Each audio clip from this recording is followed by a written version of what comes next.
This is an emergency broadcast for anyone using the ColdCard hardware wallet made by CoinKite. Over the last few days, July 29th, 30th, 31st, there's been a hack where people were able to figure out the seed phrases of a bunch of wallets, the MK3 model of ColdCard, and just steal the coins straight away by putting them into their own wallet because they had the private keys. This is a very unfortunate incident. My heart goes out to anyone who's been affected by this. And by the time you see this video, there's a good chance you'll already have heard about this. But if you were using any ColdCard wallet, some are more vulnerable than others, but any ColdCard wallet, anything made by CoinKite, you should immediately generate a new seed on a new wallet and transfer your funds over. Consider multi-sig wallets as well, because that would have prevented this. So in this video, I just want to briefly discuss kind of what happened, why it's so unprecedented, and it's such a big deal for the Bitcoin community, for the tech, for the market, for everything. And I'll probably be making more videos about this in the future because there's so much to cover. I'll also go dive into deeper detail in the next edition of the Hard Money Dispatch newsletter. There'll be a link in the description for that.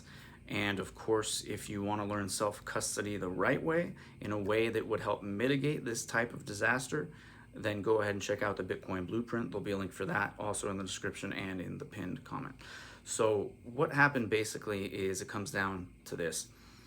ColdCard, since about March of 2021, well, they were marketed as being one of the most secure wallets ever. And I feel bad because it's one of the models I've recommended to people in the past. I'll be upfront about this. There's a bunch of influencers and creators out there who were shilling it so hard for years and years. They were actually, they had CoinKite as their sponsor. They were shilling this so hard. I've recommended a variety of wallets just more generally. I don't have any affiliation with any of these companies. But while I recommend a ColdCard because it was thought to be secure and you could have it air gap, never connected to the internet, it wasn't my first choice because it's just really not a user-friendly wallet at all. It doesn't have a native app or graphic user interface. You have to use something like Sparrow Wallet, which is a desktop hot wallet. You have to use that as the interface, as I understand. I don't know everything about it because I never used it. I looked at it and pretty quickly figured out, this is not for me. I don't want to go this route. So the good news is other wallets like Blockstream Jade, Trezor, Ledger, those are all unaffected by this. A lot of those companies have been doing a good job getting the information out on social media of why their wallets are not affected by this.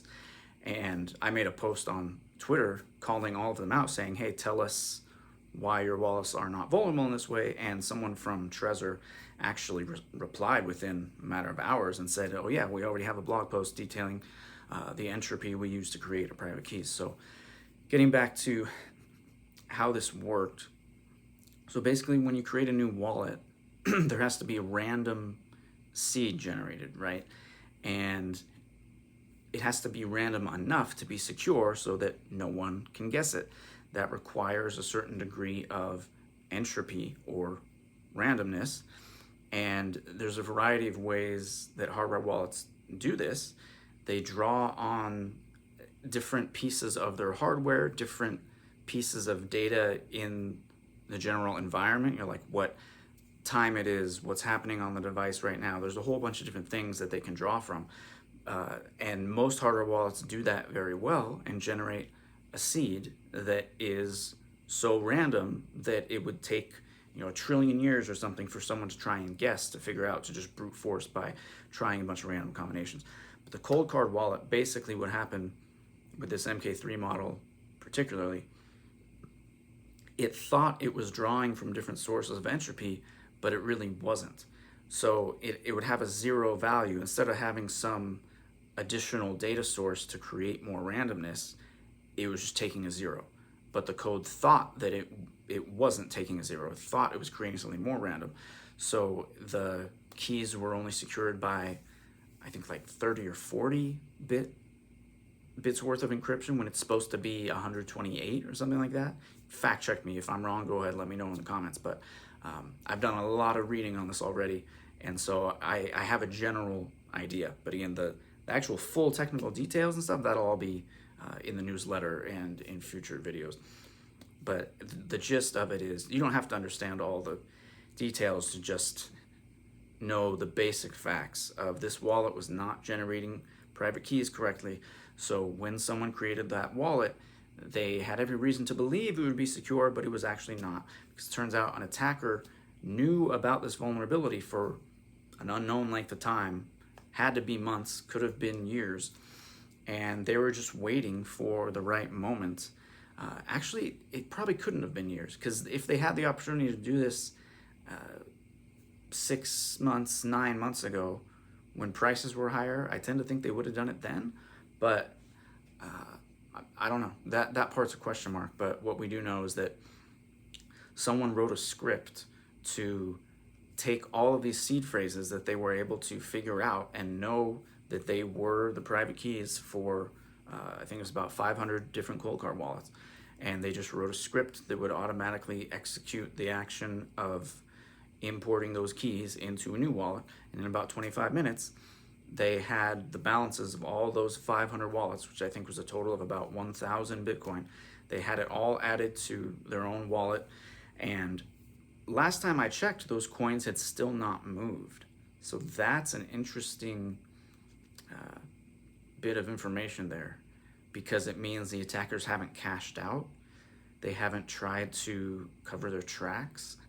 It's very strange to me. I mean, usually if it was like, a professional hacking group from North Korea or something, those funds would have already been moved around to 100 different wallets and put through mixers and sold for other tokens and different, DeFi exchanges. All this stuff would have happened. They do it like that so that it's much harder to trace. And they start doing stuff with it before anyone can take any action. So the fact that it's still sitting in one wallet is both very strange and also makes me believe there could be some chance that these funds could be recovered at some point in the future, because now everyone knows the attacker's wallet. Everyone can see it on chain. So it might wind up being kind of like the Binance hack many years ago, sometime in the 2010s that happened, where somebody stole like $1 billion worth of coins from Binance, and they were just stuck. They were never able to profit from that, to do anything with those stolen coins, because everyone knew what wallet it was in and it was being monitored. Now, I don't believe, well, eventually, that's a whole nother story. I won't get into that. Those coins were eventually recovered and confiscated. Hopefully that doesn't happen here, but we'll see how it plays out. It's my belief that CoinKite will probably be facing a whole bunch of lawsuits for criminal negligence and related charges, because the wallets targeted mostly had 0.15 Bitcoin or more. So that would be $9,000-$10,000 bare minimum worth at today's prices. So, I mean, that right there is enough for someone to feel justified in filing a lawsuit, I would think. And some people lost $1 million or more. I saw a post on Twitter, I haven't verified it, I don't know if it's real or not, but someone claiming they lost 1.6 million on a ColdCard that they had in a safe deposit box. Now, I tend not to believe that, because if you really have that kind of wealth in the form of Bitcoin, to have it all sitting in one single key device is a little crazy, but I guess not everyone is aware of that. That could definitely be the case. So yeah, I'm just going to end this off with a brief rundown of how you can avoid this kind of situation, because if you have been a victim of this ColdCard hack, I'm deeply, truly sorry, but there's not a whole lot you can do right now. I mean, don't throw away your device just in case there is some kind of recovery that happens, and keep details of everything that happened, and I know some people filed police reports saying this stuff was stolen. I guess that might not get you very far, but it's worth a shot. And yeah, you just hold on, life goes on, you'll get through this. And for everyone else, I would say you don't have to keep all your keys in one place. I mean, you also don't want to distribute them too far, right? You don't necessarily need like 10 or 15 different wallets with really small balances.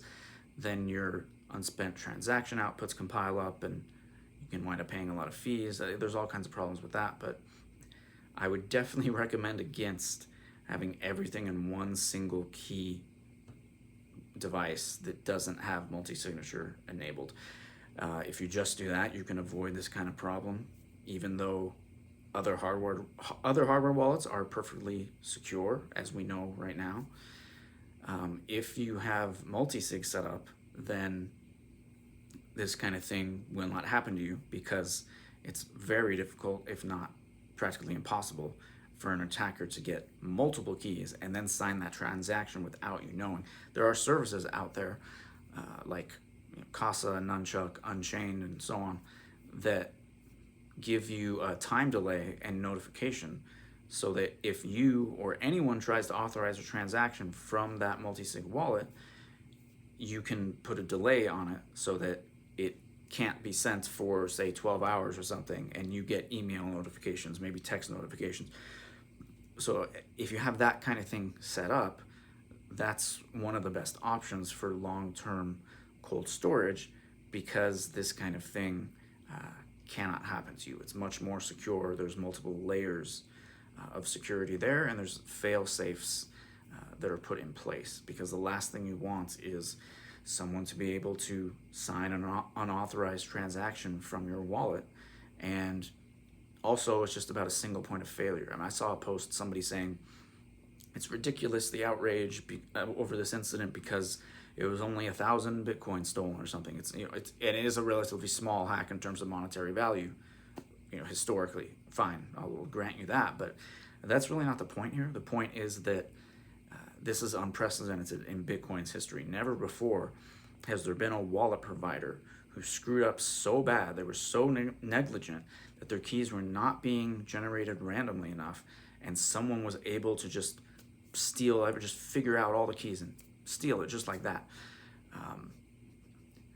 It's crazy. I mean, I really can't believe this is happening. It is a dark day in Bitcoin's history, and unfortunately, a lot of people are going to be scared into just using custodians like exchanges, or just going to sell their Bitcoin. The timing of this is wild too. I mean, you have the BIP 110 update coming in August. Today's August 1st. I'm recording this. I think it's like the 9th that it's supposed to activate. So now that's all on the back burner. No one's really talking about that. And August is the worst month for seasonality in terms of the Bitcoin market. So I definitely think there's going to be another leg lower in August and September. Now, even without this incident, there probably would have been. That was likely. Now, I would say it's, maybe it went from a 60% chance to like a 90+% chance. So, yeah, the timing couldn't be worse. That's very interesting. And then there's a Clarity Act thing, too. I made a video on that recently. The Clarity Act is looking like it might actually pass very soon. Either way, we'll find out in the next couple months. And so it really is interesting. Some people are speculating it was an inside job, that someone at CoinKite saw the bug and had been planning this.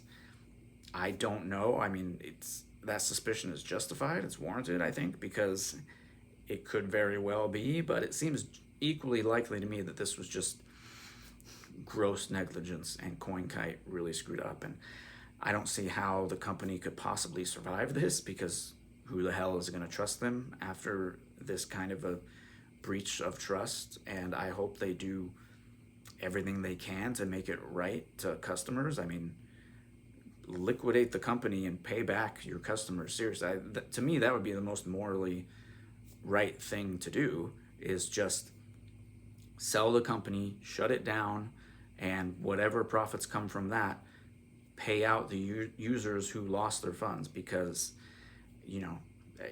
they're going to get sued. They're going to be facing massive lawsuits anyway, right? False advertising and gross negligence come to mind, but there's probably other things people will sue them for too.